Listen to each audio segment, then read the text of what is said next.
अच्छा जी, तो अब हम देखेंगे book Pakistan beyond the crisis state का चैप्टर नंबर 3 उसका रिव्यू देखेंगे। तो इस चैप्टर में मलिहा लोधी ने पाकिस्तान के इंडिपेंडेंस के बाद पोस्ट इंडिपेंडेंस सिनेरियो को डिस्क्राइब किया है कि किस तरह से इंडिपेंडेंस के बाद पाकिस्तान ने डिफ़िकल्टीज़ फेस की, किस तरह से मार्शल लॉ ने पाकिस्तान को वीक किया, पाकिस्तान की डेमोक्रेसी को वीक किया।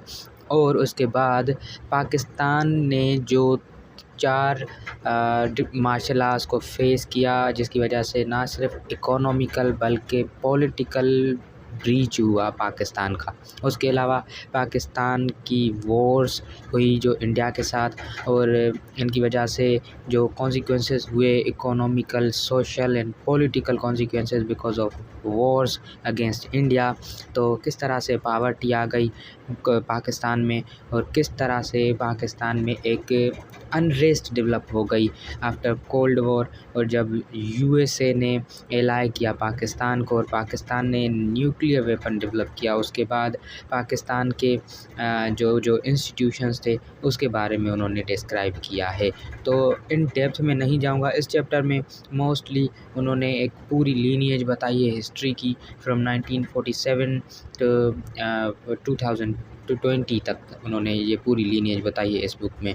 तो उसके अलावा जब सेकंड मोस्ट इम्पोर्टेंट थिंग कि वो थी कि फॉल्टर्स वो मेंशन करती हैं कि कौन कौन से फॉल्ट लाइन्स थे पाकिस्तान में, जिसमें आ गया वीक इंस्टीट्यूशंस, मतलब इंस्टीट्यूशंस की weakness, feudalism, chronic financial crisis है पाकिस्तान में, और centrifugal force of ideological controversies, मतलब आइडियोलॉजिकल डिफरेंसेस हैं कंट्री में, जिसमें मुख्तलिफ एथनिक ग्रुप्स हैं, जिसकी वजह से बहुत सारी सिविल अनरेस्ट डेवलप होती है। और यही रीज़न था कि पाकिस्तान से बांग्लादेश अलग हो गया, और जो सेपरेशन ऑफ बंगाल थी that was also because of ethnic group differences.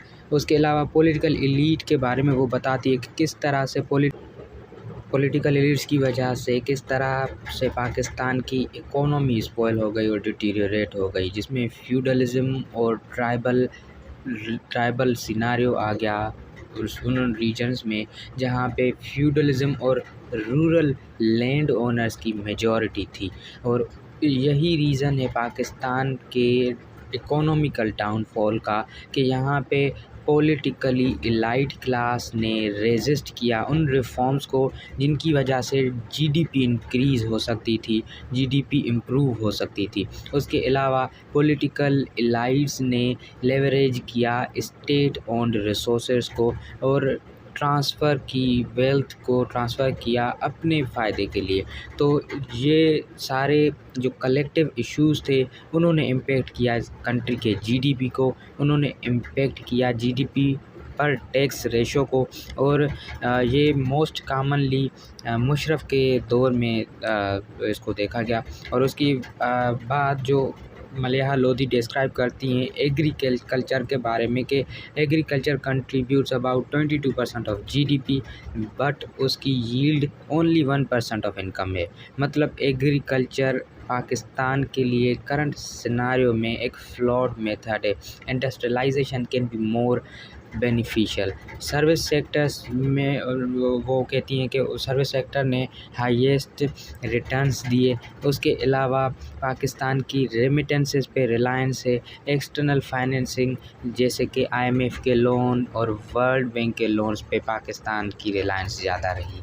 उसके अलावा मिलिट्री एक्सपेंडिचर ज़्यादा था, जिसकी वजह से पावर्टी इंक्रीज़ हुई और एजुकेशन पे एक्सपेंडिचर कम हुआ। और इन्फ्लेशन और लो टैक्स टू जीडीपी रेशो की वजह से बहुत सारे और भी इश्यूज़ फेस करने पड़े पाकिस्तान को। उसके अलावा बॉर्डर की इनसिक्योरिटी एंड द बॉर्डर पे जो एक्सपेंडिचर्स थे वो भी मिलिट्री एक्सपेंडिचर्स में से एक्सट्रैक्ट किए जाते थे, जिसकी वजह से इकोनॉमी डिक्लाइन हो रही थी।